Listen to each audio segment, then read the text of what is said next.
कैसे करते हैं। देखिए ये रही यतीमखाना इस्लामिया की बच्चियाँ, ESC की बच्चियाँ जो उत्तर प्रदेश की सरजमीन पर एक मिसबाह-उत-तरीब में फंसी हुई थी। आज उनको कोलकाता की सरजमीन पर वापस लाया गया है। किस तरीक़ा से एक एक करके ये सब बच्चियाँ जो हैं वो बस से उतर रही हैं, बहुत तहफ़्फ़ुज़ के साथ, बहुत महफूज के साथ। इन तमाम बच्चियों के साथ ही साथ एक वार्डन भी थी जिनको आज वापस आ रही हैं। कलकत्ता यतीमखाना इस्लामिया की जो बच्चियाँ थी वो 6 बच्चियाँ ऑलरेडी मौजूद हैं इसमें, और जिसमें तकरीबन 10 बच्चियाँ जो हैं वो एजुकेशनल सपोर्ट काउंसिल की बच्चियाँ हैं। आप खुद देख सकते हैं कि किस तरीक़ा से ये एक एक करके बच्चियों को यहाँ से उतार करके ठीक एजुकेशनल सपोर्ट काउंसिल में इन बच्चियों को ले जाया जा रहा है। अमीरुद्दीन बॉबी इनके बहुत बेसब्री से इंतज़ार कर रहे थे। इन्होंने तकरीबन आधा घंटा पहले ही यहाँ पर आकर के इनके इंतज़ार में अपना नज़रें बिछा रहे हैं कि कब वो बच्चियाँ आएँगी। उनके सारे इंतज़ाम किए गए हैं कि कब वो बच्चियाँ आएँ, किस तरीक़े से तहफ़्फ़ुज़ के साथ लाया जा सके। देखिए एक एक के बाद एक एक बच्चियाँ उतर रही हैं बस से, जबकि आप खुद देख सकते हैं कि बरसात होने की वजह से पानी किस कदर भरा हुआ है। इसलिए ये तमाम बच्चियों को ऐसा ना हो कि आने जाने में थोड़ी सी दुश्वारी हो, उतरने में दुश्वारी हो। एकदम गेट के करीब गाड़ी लाए गए हैं ताकि किसी तरह की कोई दुश्वारी ना हो। आप खुद देख सकते हैं। देखिए ये बारिश आधे घंटे की बारिश ने, पौन घंटे की बारिश ने किस तरीक़े से कोलकाता की सरजमीन को पूरे तौर पर सैलाब कर दिया है। एक सैलाबी सूरत हाल बर्पा हो गया है और इसमें तमाम लोग जो हैं वो अमीरुद्दीन बॉबी साहब हों या फिर दीगर लोग हों, इंतज़ामिया हों, ये सभी लोग जो हैं। देखिए ये उज़्मा आलम साहबा हैं जो इन बच्चियों को एक एक करके पास करवा रही हैं ताकि ये दरमियान में एक गड्ढा रहने की वजह से लोगों को दुश्वारी ना हो, जिसकी वजह से अब देखिए किस तरीक़े से इन बच्चियों को पूरे ले जाया गया है। देखिए वहाँ पर तमाम बच्चियों को एक जगह ला करके ठहराया गया है और ये तमाम बच्चियाँ जो हैं अब यहाँ पर एक साथ एक जगह में आकर के उनको तहफ़्फ़ुज़ तरीके से रखा गया है। और आपको देखिए कि किस तरीके से इंतज़ाम किया जा रहा है यहाँ पे। मैं आपको तमाम लोगों को भी दिखलाऊंगी कि किस तरीके से वो लोग आए हैं और आने के बाद एक एक करके बाद यहाँ पे सभी लोग जो हैं वो बैठी हुई हैं। आप खुद से देख सकते हैं कि खुद से देखें नाज़रीन कि किस तरीके से तमाम बच्चियों को एक जगह ले करके रखा गया है। लॉकडाउन हुआ है और लॉकडाउन के वजह से जो है गाड़ी वाड़ी जो है परमिशन नहीं मिल रही थी। गवर्नमेंट के कुछ प्रॉब्लम थे। गवर्नमेंट के जो हिसाब से हम लोगों को जब से परमिशन स्टार्ट हुआ तब से हम लोगों के बच्चियों के फैमिली और लोगों के जो यहाँ पर बच्चियाँ जो 16 बच्चियाँ जो यतीम खाने की 6 बच्चियाँ और CS की जो एजुकेशन में जो है इनकी कमेटी की जो है 10 बच्चियाँ थी। तो ये मामला चल रहा था कि ये बच्चियाँ फंसी हुई हैं, इनको कैसे लाया जाए। बहुत सारे प्रॉब्लम हो रहे थे। तो यतीम खाना का बच्चियाँ जो है उन्होंने पैसा दिया 50,000 रुपया। एक मर्ज करके एक बस लिया, 6 बच्चियाँ आती तो ये पैसा जो है 1 लाख रुपए के लगभग खर्चा। और दोनों बच्चियाँ आई हैं मिला के, बस तो वही है, किलोमीटर वही चलना है, सब कुछ चलना है। तो हम लोग ये मर्ज करके जो है यतीम खाना और ये ACS जो है कमेटी के माध्यम से जो है उन्होंने काफ़ी दिन से रब्ता कर रहे थे कि अब देखिए ये दोनों कमेटी जो है ऐसा नहीं है हालात कि लाख सवा लाख रुपए खर्च करके, और रिस्क का फैक्टर है कि रास्ता में आना, परमिशन निकालना, बहुत सारा मामला था। तो ये कमेटी जो है यतीम खाना के बहुत सारे मुद्दे में जो है बातचीत हुई और वहाँ से भी परमिशन किया गया।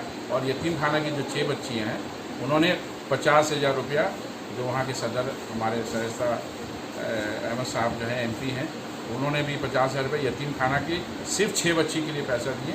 और ACS के जो है वहाँ का पैसा जो है वो हम लोग मिलजुल के इसको हम लोग पैसा, देखिए पैसा बड़ी फैक्टर नहीं है, फैक्टर है हमारी जो बच्चियाँ फंसी हुई थी, जो लोग उनके फैमिली लोग हैं जो रामपुर में फंसे हुए थे, उन लोग परेशान थे कि हमारी बच्चियाँ कैसे आएंगी। ये बहुत बड़ा मामला था, बहुत बड़ा मुद्दा था।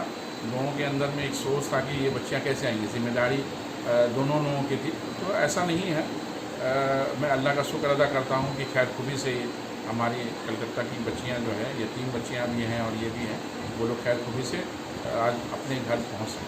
50,000 में कोई भी अदारा एक बच्चे को नहीं ला सकती। एक बड़ा बस है, 26 सीटर का बस है, तो ये खर्च, पेट्रोल का खर्च, किराया सब एक ही होता। यदि 5 आदमी आएँ और या 16 बच्चियाँ आएँ, मैक्सिमम 16 आदमी आ सकते थे, तो खर्च वही आता, मगर दोनों लोगों का नुकसान होता। अब देखिए, यतीम खाना काफ़ी लेट से जो है इन्होंने डिसीज़न लिया, पहले लेती तो इंशाल्लाह रमज़ान में ही ये बच्चियाँ अपने घर में पहुँचती। आप भी तो उसी यतीम खाना के मेंबर में आते हैं, तो क्या आपने इस पर आवाज़ नहीं उठाई थी कि आवाज़ तो हम लोग उठाए थे, इतनी जब ताख़ीर मीटिंग क्यों इन जब बच्चियों को मीटिंग लाने कॉल में? होगी, जब मुद्दे में बात होगी, तभी आदमी कोई बात कर सकेगा। मैंने रब्ता किया था सेक्रेटरी साहब को भी, मैंने बोला था कि आप मीटिंग बुलाइए और इस बारे में सोच फिक्र कीजिए कि जो हमारी 6 बच्ची यतीम खाना की हैं, वहाँ फंसी हुई हैं, उनको लाने की कोशिश कीजिए। देखिए, बच्चियाँ हमारे घर की भी होती तो मैं भी यही सोचता, और यतीम बच्चे हैं तो उसके बारे में भी यही सोचा। ये जज्बा सबके अंदर होना चाहिए। अल्लाह ताला उनके दिल में रहम पैदा करे और इस तरह से काम हम कौम और मिल्लत का काम करने की कोशिश करें। जज्बा आप करेंगे तभी ये मुकम्मल होगा, नहीं तो फिर नाकामी रहेगा और इसके आगे कुछ नहीं। अभी इन बच्चियों को जो कहाँ शिफ्ट किया जाएगा? क्या यतीम खाना में ही रखा जाएगा या फिर इनको रिश्तेदार के यहाँ हवाले किया जाएगा? बच्चियाँ हैं यतीम खाना के as a committee member, executive member में मैं हूँ, और ये मेरी बात भी हुई है कि वो पहले वहाँ रखा जाए, और उन लोग रहना चाहें, इसलिए कि इतना लॉन्ग जर्नी से आई हैं रामपुर से, लगभग 15-16 किलोमीटर, 1600 किलोमीटर है। अब आने में जो है इन लोग एक दिन रुकना चाहें, एक दिन रुके। मैं वहाँ सदर साहिबा और जो है सेक्रेटरी साहब से भी मेरी बात हुई है कि आप लोग इनको पहले एक दिन रिलैक्स करने दीजिए, उसके बाद उन लोगों की जो डिसीज़न होंगी और आपकी कमेटी की मेंबर की डिसीज़न होगी उसको किया जाए। सबसे पहली बात है कि बहुत खुशी का माहौल, मौका है कि आ गए, और सबसे पहला शुक्रिया तो मैं अमीरुद्दीन बाबू साहब का करूँगा कि उनकी तवस्सुत ही से ये मुमकिन हो सका है। इनसे हमारी मुलाकात बहुत पुरानी है, हम लोग एक साथ काम भी कर चुके हैं कलकत्ता कॉरपोरेशन में। तो जब 2 महीना पहले जब ये मामला सामने आया था तो मैंने शहूद साहब को फ़ोन किया था, इनसे ही बात हुई थी। तो कोशिश तो सबों ने की, लेकिन जाहिर है अपनी अपनी वजूहात होती हैं हर लोगों की। तो उसमें मैंने ये कहा था कि उनकी बच्चे आएंगी, हमारी बच्चे आएंगी, तो दोनों जब आएंगे, जैसा कि उन्होंने कहा, बॉबी साहब ने कहा कि खर्च तो बहरहाल एक ही होता है, गाड़ी का तेल का खर्च एक ही होता है। तो उसमें जाहिर है हमारा इदारा बहुत पैसे के मामले में इतना ज़्यादा खुद कफील नहीं है कि इस माहौल में 1 लाख रुपया या 50,000 रुपया दे पाए। हाँ, नॉर्मल हालात में हम लोग उनको अपना जो किराया होता है वो किराया दे के भेजने और लाने का नज़म ज़रूर करते हैं। तो हम बहुत शुक्रगुजार हैं अमीरुद्दीन बॉबी साहब के कि उन्होंने इसका ख़र्च उठाया और हमारी बच्चियाँ सेफली यहाँ तक आ गई। और पूरे 3-4 दिन से वो इस राब्ते में थे कि बच्चियाँ कैसे आ रही हैं, किस तरह आदि रास्ते से पल पल की खबर आती रही। ये बहुत बड़ी बात है और हम ज़ाहिर है इसलिए उनके शुक्रगुजार हमेशा रहेंगे। ये हकीकत है कि अगर अमीरुद्दीन बॉबी साहब नहीं होते तो आज ये बच्चियाँ कोलकाता के सरजमीन पर नहीं आती हैं। हाँ, आज तो नहीं आती, ये तो हमको यकीन है, कल ज़रूर आ जाती, लेकिन परेशानियाँ बढ़ जाती। बात यही है कि कोई आदमी ऐसा तो नहीं होता कि इसके बिना कोई काम नहीं चले, लेकिन असल बात होती है कि वक्त पे आ जाना और बिना तकलीफ के आ जाना, ये बहुत बड़ी बात है। आप लोगों वक्त पे कौन सामने आता है, ये बड़ी बात होती है। आप लोगों की जानिब से इसके लिए कोई फंडिंग दिया गया था? तो मैंने जैसा कहा कि फंडिंग तो हमारी तरफ से कुछ नहीं दिया गया। टोटल तमाम हिसाब अमीरुद्दीन बॉबी साहब के पास है कि उन्होंने जो कुछ किया उन्होंने किया, कैसे किया वो उनकी जिम्मेदारी है। अभी जो बच्चियां जो आ गई हैं इनके फ्यूचर के लिए, या कहीं ना कहीं बच्चियां भी घबराई हुई हैं कि 3 महीने से वो घर नहीं आई, ईद का मौका वो उनका वहीं पे गुजरा माँ बाप से अलग हट करके, तो आप लोग आगे बच्चियों को किस तरीके से टैकल करेंगे?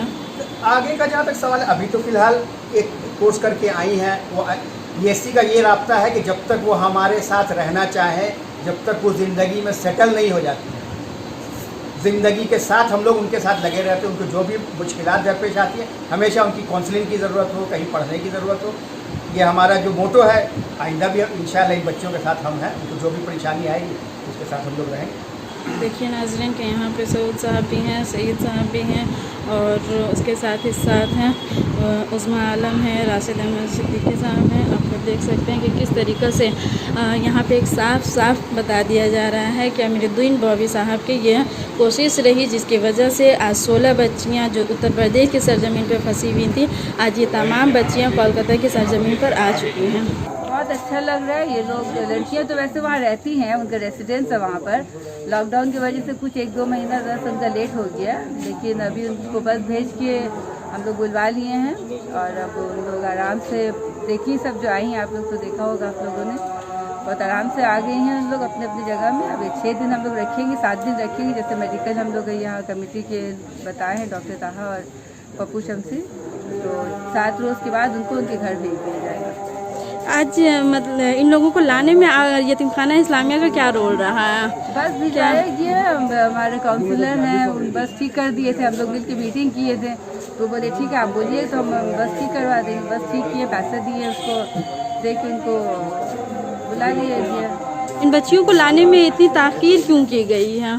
कहाँ ताकि ऐसा तो क्योंकि लॉकडाउन गुजरे हुए तकरीबन 3 महीने का वक्त गुजर चुका है और ईद के मौके पे भी ये बच्चियाँ अपने घर को नहीं लौटी हैं। नहीं, ये तो वहाँ रहती है, वैसे भी वहाँ रहती हैं। हर साल ईद में तो ऐसा में झारखंड से गुजर रहा गाड़ी, जंगल से जा रहा, कहाँ से जा रहा है, तो इतने लाने में 6 लड़की है, तो रिस्क लेना भी तो ठीक नहीं है ना। जैसे हम लोग मामला जैसे ठीक लगा गाड़ी भिजवाए, हम लोग को मंगवा लिए। एक लड़की को अगर होता है कुछ भी प्रॉब्लम, यहाँ पूरे यहाँ ये एरिया में भर रहा है, ऐसे कितना हो गया, 2-3 केस, 24 नंबर में भी एक केस था यहाँ पर शरीफ लेन में, तो हम लोग को देख के थोड़ा लगा कि नहीं, ज़्यादा अगर लड़की एक को अगर हो गया, अगर 120 लड़की यहाँ एक साथ रहती है तो उसको तो घर भेजना ही है ना। तो ऐसे एक को अगर कुछ भी खुदा ना खास्ता होता तो अपने घर में माँ बाप के साथ हैं तो एक लड़की अफेक्टेड है, यहाँ अगर एक अफेक्ट हो गई है तो 120 लड़की अफेक्ट हो जाएंगी। एक बात और क्लियर करना है कि लड़कियां जब घर गई हैं, they have gone home before the lockdown. तो स्कूल जैसे यहाँ का सिस्टम है, जब स्कूल बंद होता है लड़कियां घर चली जाती हैं उसके बाद ही, तो स्कूल बंद होने पर ही लड़कियां अपने घर गई। उसके बाद हो गया लॉकडाउन, बीमारी फैला, लॉकडाउन हो गया। अब लॉकडाउन में उनको अपने घर से बुलाना, हम लोग देख रहे हैं लोग माइग्रेंट्स लोग अपने घर पहुंचने के लिए परेशान हो रहे हैं। जब लड़कियां महफूज अपने फैमिली के पास, अपने माँ बाप के पास महफूज हैं, तो उनको हम लोग ट्रैवल करके वापस यहाँ पे रिस्क लेके क्यों हम लोग रास्ते में बुलाएंगे। और ये सिर्फ लड़कियां नहीं, छोटी बच्चियां भी हैं, 5 साल की हैं, 6 साल की, 7 साल की हैं। हम लोग चाह रहे कि हमारे बच्चे घर पे रहें, और गवर्नमेंट भी ये गाइडलाइन बोलता है कि जब तक मामला पूरी तरह से ठीक नहीं होगा स्कूल वगैरह नहीं खोला जाएगा, क्योंकि अपने बच्चों के साथ कोई रिस्क नहीं लेना चाहता है। हमें जितने अपने बच्चे प्यारे उतने यतीम खाने के भी बच्चे प्यारे हैं। तो जब स्कूल के छुट्टियों में लड़के ऑलरेडी घर गई हैं, लॉकडाउन में जब हर जगह ये कर्फ्यू लगा हुआ है, पास चाहिए, लाइसेंस चाहिए, हम लोग ज़बरदस्ती करके क्यों उनको बुलाएंगे जब उनका स्कूल बंद है। और हमेशा ये सिस्टम और ये रूल रहा है यतीम खाना का कि जैसे स्कूल बंद होता है लड़कियां घर चली जाती हैं। इसमें कोई नया बात नहीं है, हर बात को खाली इशू बनाने के लिए बोला जाता है, डिस्कस किया जाता है। जो हम लोग को जो सही लगता है, बच्चों के हित में सही है, वो हम करेंगे। तो लोगों की बात सुनकर हम लोग काम नहीं करेंगे, उनकी सेहत को हम लोग प्रायोरिटी देना चाहते हैं। लड़की यहाँ बहुत खुश है, खाने पीने का बहुत अच्छा इंतजाम है। ईद के पहले जो गई हैं तो कपड़ा उनको एक लड़की को 5-5 जोड़ा कपड़ा के साथ भेजे हैं। लेकिन जब लॉकडाउन हो चुका उनके जाने के बाद उनको बुलाना हम लोग मुनासिब नहीं समझे, उनको अपने घर में रहना ज़्यादा सेफ लगा हम लोग को। आपसे एक सवाल है सना साहिबा कि जिस तरीके से आपका भी कहना है कि जैसे ही स्कूल में छुट्टी होती है लड़कियों को भेज दिया जाता है, मगर इस तरह का कोई रूल गवर्नमेंट की तरफ से कोई लागू नहीं किया गया था, क्योंकि ये सिस्टम यतीम खाना का सालों साल चला आ रहा है। लॉकडाउन की वजह से वेकेशन होता है, स्कूल का सेशन खत्म हुआ मार्च में, जैसे वेकेशन होता है लड़कियां घर जाती हैं, क्या इन स्कूल खोलने वाला रहता है उन्हें एक करके बुलाया जाता है। ये सिस्टम हमेशा से रहा है, और इस बार लॉकडाउन के कारण सारे स्कूल बंद रहे, तो लड़कियों को तो बुलाने का क्यों हम लोग उनको परेशानी देके पेरेंट्स को दूर दूर से बोलेंगे आप लाके बच्चों को यहाँ छोड़िए, जब हम जानते हैं कि पूरे शहर में बीमारी बुरी तरह से फैली हुई है। बच्चों की जिंदगी लाकर छोड़ने का यहाँ सवाल नहीं है, यहाँ से भेजने का सवाल है। जा चुके हैं वो लोग लॉकडाउन के पहले, यही मैं क्लियर करना चाहती हूँ कि लॉकडाउन में जबरदस्ती बुला के किसी को नहीं भेजा गया है। लड़कियाँ ऑलरेडी अपने घरों में थी लॉकडाउन के पहले, ये बात मैं क्लियर कर रही हूँ। यहाँ पे एक सवाल उभर कर ये सामने आ रहा है, कंटिन्यू जो है वो मीडिया में भी आप देख रही होंगी कि इस तरह का एक सवाल उभर कर के सामने आ रहा है कि इन बच्चियों को जो भेजा गया है, क्या यतीम खाना इस्लामिया की जानिब से इनके बारे में सोच करके इनके अखराजात उनको दे करके भेजा गया था? दे चुके हैं, भेजा गया है। पेरेंट्स लोग को बुला के 2 इंस्टॉलमेंट्स में पैसे दिए जा रहे हैं। पहले हाँ, जाने के वक्त भी जो लड़कियां लोग गए हैं बाद में उन्हें भी पैसा दे क्या रकम दिया गया था? उस वक्त जो हमारे सेक्रेटरी साहब हैं उनकी तरफ से पैसा वो लोग बैठ के वहाँ पर दिया गया था। और अभी भी सब पेरेंट्स को जैसे बुला के एक करके हम लोग गर्ल्स सेक्शन में और बॉयज सेक्शन में फर्स्ट इंस्टॉलमेंट 2-2 हज़ार करके अभी दे रहे हैं और 100-200 रुपये ट्रांसपोर्टेशन का दिया जा रहा है, आने जाने का खर्चा। और सेकेंड इंस्टॉलमेंट 2000 हम लोग कुछ दिन बाद देंगे। नहीं मतलब जाते वक्त में बच्चियों को कितना पैसा देकर आप लोग रवाना की थी? तो उस वक्त तो छुट्टी में लड़कियां गई थी, तब तो लॉकडाउन नहीं था। हम लोग तो हाँ, उस वक्त तो बड़ी लड़कियां जो बाद में गए हैं उन लोग, हाँ जो लोग रुक गए थे, जो लोग बाद में निकले हैं उन लोग को फिर दे के 2-2.5 हज़ार रुपये दे के उन लोग को छोड़ा गया था। साजिश तो नहीं कहूँगा, क्योंकि सबसे बड़ी बात यह है कि ये बच्चियाँ जो है साल में एक दफ़ा आती हैं। इनका सेमेस्टर मार्च के एंड में ख़त्म हो जाता है, तो हमने मार्च में जो इनका टिकट वगैरह सारा कुछ बनवा दिया था वापसी का। यहाँ से हमारे एक स्टाफ, कोई भी एक बच्ची की जो गार्जियन होती है, वालदा वगैरह, वो साथ में जाती, तो सारी तैयारी मुकम्मल थी। लेकिन आपको मालूम होना चाहिए कि लॉकडाउन के बाद ये सारी तैयारी बेकार रही, क्योंकि सारे जो ट्रेन्स वगैरह जो भी आमद रफ्त के ज़रिया वो तो बंद हो गया। तो इस सिलसिले में फिर वो हम लोगों के लिए ये मसला बन गया कि बच्चियाँ आए कैसे। मेरा राब्ता जो है वहाँ के मदरसे से था, वहाँ के नाजिमों से था। अब वो लोग इतने परेशान थे, क्योंकि आपको मालूम होना चाहिए कि उत्तर प्रदेश में ख़ास करके मदरसे के ऊपर बहुत ज़बरदस्त नज़र था। अब वो लोग भी रिस्क लेना नहीं चाह रहे थे, कि वो लोग कह रहे थे कि जब तक कि गवर्नमेंट का हत्ता मलकान पूरी तरह से इजाज़त ना हो तब तक बच्चों को हम नहीं निकालेंगे।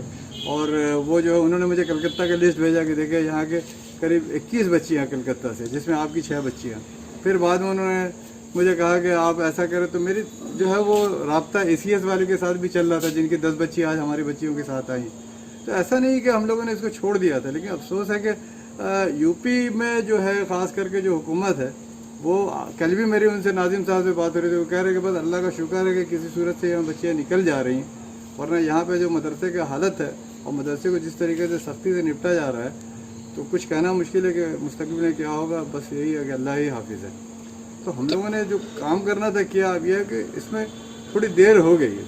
तो आप इस बात को मान रहे हैं कि देर हुई है? देर इन द सेंस ये हुई है कि कम्युनिकेट करना बड़ा मसला बन रहा था। एक तो हम लोग ट्रेन के लिए चक्कर में, आज भी रामपुर के लिए कलकत्ता से कोई ट्रेन नहीं चल रही। ये तो मैं अमीरुद्दीन बॉबी साहब और हमारी सदर साहब, इन दोनों ने भी इनिशिएटिव लिया। हम लोगों के ये चीज़ें जो है ये प्रोसेस में बहुत दिनों से थी, लेकिन किसी चीज़ को लाए अमल में लाने में तो आप समझ सकते हैं कि पूरा फुल प्रूफ होना चाहिए। ये बच्चियों का मामला था। अभी जहाँ बच्ची थी वो 100% सेफ थी, लेकिन वहाँ से 1400 किलोमीटर हमारी जवान बच्चियाँ और हमारी 6 और 10, 16, 17 बच्चियों को लाना वहाँ से, तो एक जोखम बड़ी वाली बात थी। तो जब तक 100% फुल प्रूफ नहीं हो, हम कैसे बच्चियों को लाएं? तो अल्हम्दुलिल्लाह अब ये चीज़ हो गया मुकम्मल, तो बच्चे आ गए अल्हम्दुलिल्लाह, सब रूबा सेहत आई है, सब ठीक ठाक है। यतीम खाना का अपना एक कॉन्स्टिट्यूशन है, यतीम खाना यतीम बच्चों का। तो यहाँ जो भी काम होगा वो यतीम खाना के अंदर ही तक महदूद है, उनके बच्चों तक महदूद है। जैसे फलाही काम के लिए कलकत्ता में माशाल्लाह बहुत सारे इदारे हैं, लोग अपने तय करते हैं, उनका अपना कॉन्स्टिट्यूशन है, वो उस हिसाब से करते हैं। हमारा कॉन्स्टिट्यूशन ये है कि हमारा जो भी होगा एक्टिविटीज़ वो हमारे यतीम बच्चों के दरमियान होगा, उससे बाहर हम नहीं कर सकते। अब देखें जैसे हमारा अभी लॉकडाउन यूज़ हुआ है, गार्जियन को बुला करके हम लोगों ने ईद के 2000 रुपया भी हमने हर बच्चों को दिया, बच्चियों को दिया। फिर एक दूसरा किश्त भी हम लोग इंशाल्लाह देंगे। ईद के कपड़े जो बच्चे को नहीं मिला था, लड़कियों को तो सबको मिल गया था, लड़कों को बाकी था, वो कपड़ा वगैरह भी दिया।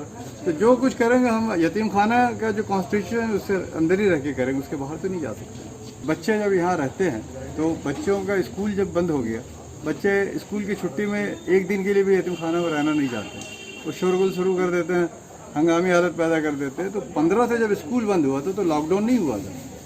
तो लॉकडाउन नहीं हुआ तो हम लोगों ने उसको एक्सटेंडेड समर वेकेशन मानते हुए बच्चों को फ़ौरन छोड़ दिया, क्योंकि वो लोग हंगामा आराई पे आ गए थे कि हमको घर जाना है। तो हमने उनको छोड़ दिया। 11-12 के जिन बच्चों का एग्ज़ाम था वो लोग रह गए थे, बाकी सारे बच्चे घर चले गए। तो जब बच्चियाँ यहाँ जा रही थी तो बच्चियों के साथ ये है कि बच्चों को कपड़ा दे दिया जाता है तो वो अपने से खुद भी सिलाई कर लेती है, अपना इंतज़ाम कर लेती है। लेकिन लड़कों का ये है कि स्टिच करा के देना है। तो मार्च के पहले हफ्ते में ईद के कपड़े की तैयारी तो बड़ा मुश्किल काम था, हो नहीं पाया था। इसलिए ये जो बच्चों को दिया जा रहा है तो ये तो चूँकि अब वो लॉकडाउन जो है लंबा खिंच गया, यानी आप 1.5 महीना की अगर छुट्टी पकड़ ले तो 2.5 महीना हो गया। तो अब हमें उम्मीद लगती है कि अब जुलाई से इंशाल्लाह स्कूल खुलेगा तो बच्चे लौटेंगे। लेकिन बच्चे जब भी लौटेंगे तो गवर्नमेंट के जो है वो डायरेक्शन पे ही आएंगे, क्योंकि अभी मुझे गवर्नमेंट से हाई कोर्ट का भी ये डायरेक्शन है कि जब तक के गवर्नमेंट की तरफ से कोई ऑर्डर ना हो और जब तक के स्कूल ना खुले बच्चे हाउस में नहीं आएंगे। पूरे कलकत्ता के इदारा का आप छान करके देख ले, हर जगह फंडिंग की कमी आई है। लोगों ने इलाकाई तौर पे शुरू में जब लॉकडाउन शुरू हुआ तो लोगों ने अपने जो मिल्लत के बहिख्वाल हो गए, उन्होंने अपने इलाकाई तौर पे लोगों की मदद की, रिलीफ पहुंचाया, अपने मोहल्ले के लोगों को रिलीफ पहुंचाया, अपने अड़ोस पड़ोस के लोगों को रिलीफ पहुंचाया। तो ये बात लाजिम है। दूसरी बात यह कि यतीम खाना पूरे कलकत्ता में कैंप लगाया करता था रमज़ान में, और हमारे यहाँ कैंप से जो है वो कलेक्शन होता था। और सबसे बड़ा कैंप हमारा ज़करिया स्ट्रीट खुद होता, तो ज़करिया स्ट्रीट तो वीरान पड़ा था रमज़ान में। इसी तरह सारे कलकत्ते में हमारा कोई कैंप नहीं लग सका। हमने 4 जगह कैंप लगाया, वो हमारी अपनी प्रॉपर्टी थी, अपनी जगह पे हमने बैठ कर जो भी लोग आए वहाँ दे करके। तो आप खुद ही पता कर लें, और भी मिली इदारे हैं उनका क्या हाल है। उस हिसाब से अल्हम्दुलिल्लाह हमारी कोशिश के हिसाब से जो भी फ़ंड आया हम अल्लाह का शुक्र अदा करते हैं। फ़ंड आने वाले दिन में मैं उम्मीद करता हूँ कि नॉर्मल जब होगा तो लोग फिर यतीम खाना पे नज़रसानी करेंगे, ज़रूर बच्चों के लिए ख्याल करेंगे। उन लोगों से कोई अपील करना चाहते हैं कि किस तरह मैं जो जानता इतनी हूं कि कमी जो आई यतीम है, के दर्द रखने वाले हैं, यतीमों के बहीख्वाह हैं और यतीम खाना को ज़रूर मदद करेंगे, क्योंकि यतीम बच्चों का जो है वो उनका पालन पोषण के रहने का सारी जिम्मेदारी 400 बच्चे हैं, बच्चियाँ मिला के, तो इंशाअल्लाह ताला वो नॉर्मल कोर्स में आ जाएगा। लेकिन यह है कि तमाम चीज़ जो है वो गाइडलाइन अब कोविड-19 के हिसाब से ही होगा। दुनिया बदल चुकी है, हम और आप सामने खड़े एक दूसरे का चेहरा नहीं देख पा रहे, क्योंकि अब वो हालत नहीं रहे। तो अब उसी हाल में जीना होगा, अब उसी हाल में बच्चों को भी रखना होगा, और ज़िंदगी वैसी चलेगी जब तक अल्लाह ताला इस वबा को ख़त्म ना कर दे या कोई इसका हल ना निकले। तो इन बच्चियों आप को दुआ करें कि ये लॉकडाउन ख़त्म हो, ये बीमारी ख़त्म हो, ताकि हम पहले जैसी ज़िंदगी जिए। आज बहुत खुशी हुई कि बच्चियाँ वापस आ गई। बच्चियाँ काफ़ी दिन से रामपुर में रुकी थी और मुसलसल मुझे उनका फ़ोन आ रहा था कि बाजी मुझे घर आना है, और उनके गार्जियंस का भी काफ़ी फ़ोन आ रहा था। तो ये बात माशाल्लाह आज ये जब आ गई हैं तो काफ़ी एक जिम्मेदारी एक मुकम्मल हुई, उसका एहसास हो रहा है और बहुत खुशी हो रही है कि बच्चियाँ वापस आ गई। और ये मुमकिन हो सका जब बॉय भाई ने इस बात की जिम्मेदारी ली। मुसलसल जब बच्चियाँ शुरू में जब लॉकडाउन शुरू हुआ तो बच्चियाँ रामपुर में ही थी, और जब वक्त बीतता गया, जब लोग इधर उधर आना जाना शुरू किए तो बच्चों का फ़ोन आने लगा, इनके गार्जियंस का फ़ोन आने लगा कि बच्चों को बुलवा दीजिए। लेकिन ये मुमकिन नहीं हो पा रहा था। फिर एक हंगामी मीटिंग बुलाई गई यतीम खाने में हुई, जिसमें हर तरह की बातें आई, और इन बच्चों के सिलसिले में भी बातें आई कि इनको बुलाने की भी कुछ बंदोबस्त किया जाए। तो बॉबी भाई ने इस बात की जिम्मेदारी ली, और साथ में जो ESC की जो बच्चियाँ पढ़ी थी, एजुकेशन सपोर्ट काउंसिल की, उनसे भी लगातार रब्ता था कि बाजी आपके बच्चे आएंगे तो हमारी बच्चियाँ भी साथ में आ जाएँ। तो मैंने सदर साहब को बताया था कि ये मसला है, बच्चियाँ सब साथ में आना चाहिए, तो कुछ अगर इंतज़ाम हो जाए तो सबको बुला लिया जाए। बॉबी भाई ने जिम्मेदारी ली और बच्चों को वापस बुलाने में हम कामयाब हो गए माशाल्लाह। रामपुर में जो बच्चियाँ पढ़ रही हैं उनकी सारी जिम्मेदारी यतीम खाने पर है। साबुन से लेके मतलब खाना पीना सब कुछ की जिम्मेदारी, अगर वो वहाँ बीमार पड़ती हैं तो यतीम खाना ही उसका खर्च उठाता है, यहाँ तक कपड़े वगैरह सब यतीम खाना देता है। तो जब यहाँ पर बच्चियाँ आ गई हैं और जब ये घर जाएंगी तो उनको सारे सामान कपड़े वगैरह के साथ इनको यहाँ से घर भेजा जाएगा, और 7 दिन अभी कम से कम यहाँ क्वारंटाइन में ये लोग रहेंगी। जो गाइडलाइंस उसको फॉलो करते हुए, एक सिक्योरिटी रीजंस को मद्देनज़र रखते हुए बच्चियाँ 7 दिन अभी हमारे अंडर सुपरविजन में रहेंगी। उसके बाद इनके गार्जियंस को बुलाकर इनको घर भेजने की कोशिश की जाएगी। अगर वो खुद नहीं जा सकेंगे तो उनको भेजने का इंतज़ाम किया जाएगा। इस तरीके से इंशाल्लाह ये चलेगा ये रास्ता। आपका नाम क्या है जी? सिफत परवीन। आपकी तबीयत नासाज है क्या? अभी आई हैं क्या? पूरे तौर पे थकावट से महसूस हो रही है यहाँ आने में? कोई रास्ते में या फिर कोई प्रॉब्लम नहीं है, पर बस में पहली बार सफर की है, इसलिए ऐसे हर साल तो आप लोगों को ईद से पहले लेकर आया जाता था यहाँ, या फिर आप लोग खुद से ही सफ़र कर लेती थी? नहीं, लानी हॉस्टल की तरफ से, यतीम खाने की तरफ से लेके आया जाता था, नानी लोग जाते थे लाने के लिए। यतीम खाना के ही मुंतज़मीन जाते थे लाने के लिए। अब देखिए नाज़रीन कि किस तरीक़े से इन लोगों को यहाँ पे नहीं दुश्वारी हुई है, बल्कि अब मैं इनमें से कुछ और भी लड़कियों को से बात करूँगी। क्या आप क्या महसूस कर रही हैं? आपका नाम क्या है? मेरा नाम सलीमा खातून है और मुझे यहाँ की बहुत खुशी हो रही है। खुशी हो रही है, मगर आपकी आंखें भी झलक रही है, क्यों? किस चीज़ को लेकर आप कुछ ऐसा कोई ऐसी परेशानी? जी नहीं, बस फर्स्ट टाइम बस का सफ़र कैसे चलता है। हर साल तो आप आ जाती थी, इस साल आपको बस के ज़रिए लाया गया है, वो भी लॉकडाउन के सफ़र में। लॉकडाउन में वहाँ पे आप लोग किस तरीक़े से एहतियात के साथ रहीं? बहुत अच्छे से रहे, और वहाँ ख्याल भी बहुत अच्छे से रखा गया हमारा, और किसी भी तरह की परेशानी नहीं हुई। और माशाल्लाह यहाँ के भी लोग जो हमारे सीएमओ के हैं वो भी हमारा ख्याल रखते थे, और बात भी होती थी वहाँ के जो हेड थे उनसे। यहाँ के सेक्रेटरी और सदर साहब वगैरह सब कॉल करती थी, आप लोगों का ख्याल रखती थी। आपका नाम क्या हुआ मोहतरमा? मेरा नाम महराज बानो है। आप इनमें से मतलब महसूस किया लॉकडाउन जब से हुआ तब से आप लोगों का क्या शेड्यूल रहा वहाँ पे, और क्या सोचती थी? जैसे ही लॉकडाउन हुआ लोगों का एक दूसरे का मतलब घर आना जाना शुरू हो गया, लोग परेशान होने लगे, क्या आप लोग भी ऐसा? शुरू हो गई थी, ज़्यादातर लड़कियाँ चली गई, लेकिन कुछ लड़के जो फंसी थी तो उनको बहुत ज़्यादा खुश रखने के लिए वाजी ने बहुत ज़्यादा इंतज़ाम किया, क्योंकि ऐसे भी बहुत मतलब थोड़ी पाबंदी रहती है, क्योंकि वो पढ़ाई वढ़ाई चलती है। और हम बहुत ज़्यादा फ्री हो गए थे, लॉकडाउन हो गई थी, छुट्टी हो गई थी, तो उन्होंने हमारे लिए बहुत ज़्यादा वक्त गुजारने के लिए। आप लोगों को घर आने का दिल नहीं किया कि हम लोग भी अपने घर जाते जिस तरीके से? तो चाहा, लेकिन हम जब जान रहे कि लॉकडाउन है और हर बार हमें लेके आया जाता है, छुट्टी होती है तो हमसे पूछा नहीं जाता है, हमसे पूछने से पहले बाहर में फ़ोन करके पूछ लेते हैं, और ठीक टाइम से हमारा टिकट हो जाती है और हम चले आते हैं। और इस बार भी हो गई थी टिकट, लेकिन फिर इस लॉकडाउन की वजह से मुझे कैंसिल। आप लोगों का टिकट कब हुआ? कितनी तारीख का था आप लोगों का टिकट? हुई थी 2 तारीख की हुई थी पहले, फिर इन लोगों ने कैंसिल हो गई थी हमारी, फिर उसके बाद फिर बीच में खुलने वाली थी, तो फिर उन्होंने फिर 30 तारीख को करवाने वाली थी, कि फिर से लॉकडाउन बढ़ गई, जिसकी वजह से हम आ रह गए। तो इसलिए हमें कोई परेशानी नहीं हुई, क्योंकि हम जान रहे थे कि हर बार वो लोग लेकर जाते हैं, इस बार भी हमें लेकर आएंगे ये उम्मीद थी, और फिर इस तरह हमें लेकर आया गया।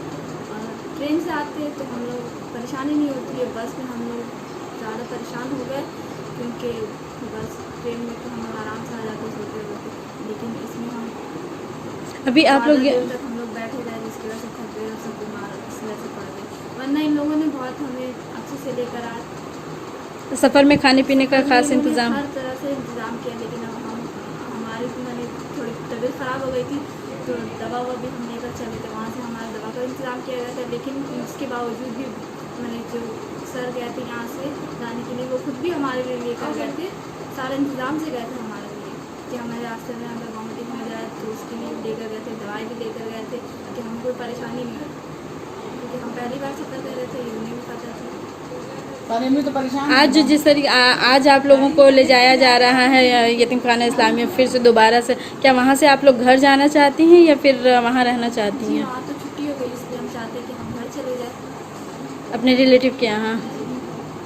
देखिए नाजरीन, ये है यतीम खाना की बच्चियाँ जो उत्तर प्रदेश की सरजमीन पर लॉकडाउन के सबब तकरीबन 2.5 से 3 महीना तक फंसी हुई थी। आज उनको कोलकाता की सरजमीन पर लाया गया है, और इनका जो अखराजात जो हैं वो बार बार मैं इस बात को बार बार दोहरा रही हूँ कि यतीम खाना की जानिब से सिर्फ 50,000 रुपया दिया गया था, इसके अलावा अमीरुद्दीन बॉबी साहब ने इनकी पूरी कोशिश की। हम उन बच्चियों से बात करेंगे, आज ये लोग कोलकाता अभी जस्ट इन की हैं, और किस तरीके से इनका सफ़र क्या रहा, वहाँ पे क्या इनको परेशानियों का सामना करना पड़ा, कितना अपने घर वालों को मिस कर रही थी, अपने टीचर्स को मिस कर रही थी, क्या क्या इनको दुश्वारी हो रही है, इनको क्या क्या परेशानियों का सामना करना पड़ा है, मैं उनसे पूछूंगी, खुद उनकी ही ज़बानी है।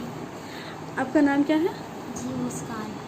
क्या आप वहाँ पे जिस तरीक़े से गई, वहाँ पर ही आप लोगों का लॉकडाउन का सफ़र रहा, क्या आप मतलब कहीं कोई दुश्वारी हुई या फिर कोई भी दुश्वारी नहीं।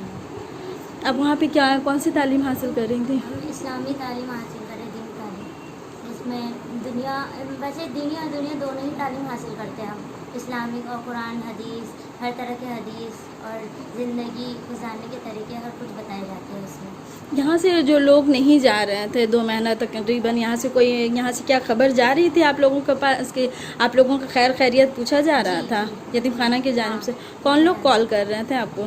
जी हमने तो हम खुद ही कर रहे थे, वैसे तो उस्मा बाजी लोग और सब रबर बाजी लोग बातें कर रहे थे, सर भी कहीं सर आप लोगों के हाल खैरियत ले रहा था।